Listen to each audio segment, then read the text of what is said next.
वर्तमान आम बलांगीर विधायक से तुरंत इस्तीफा दन। नरसिंह मिश्र कहले बलांगीर विधायक इस्तीफा दिंतु।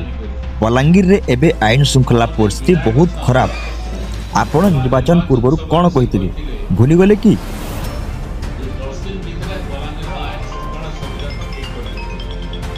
एभली वरिष्ठ नेता नरसिंह मिश्र बलांगीर विधायक कलिकेश नारायण सिंहदेव को टार्गेट करछंती। श्री मिश्र कहते जे विधायक निर्वाचन पूर्व दैथिबा प्रतिश्रुति को पूर्ण करिवारे विफल होइछंती।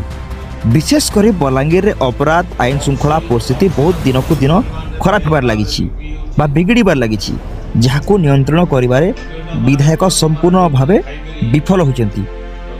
एभले टार्गेट करछंती वर्तमान विधायक कलिकेश नारायण सिंहदेव को पूर्वतन विधायक नरसिंह मिश्र। आसंतु कौन कहते शुणा। वर्तमान आम बलांगीर विधायक से तुरंत इस्तीफा दन, जेहेतु लोकंर सागरे से बेईमानी करमर जे विधायक अच्छा गला निर्वाचन सभा से कहते जे 10 दिन भितर बलांगीर आईन श्रृंखला सब जाक ठीक कर किंतु आज भी बलांगीर आईन श्रृंखला बोलिकी किछि नाइन। प्रत्येक दिन मर्डर होचे,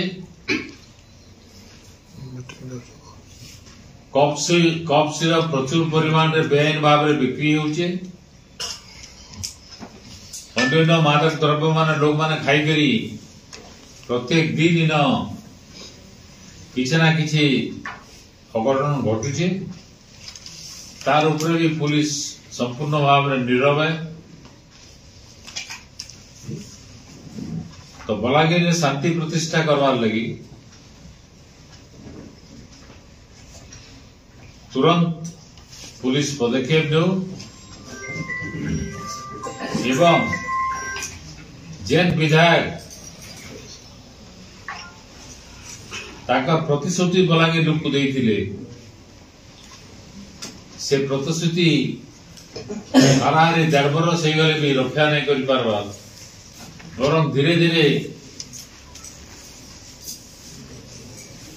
आईन श्रृंखला परिस्थिति बिगड़ी जाउची।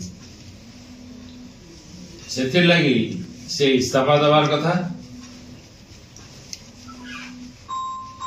मिथ्या प्रतिश्रुति देकर लोक से ठकैछन। अतः मु दाबी करमी जे मंत्री से विधायक वर्तमान आम बलांगीर विधायक से तुरंत इस्तीफा दन, जेहेतु लोकंर सागरे से बेईमानी करिछन।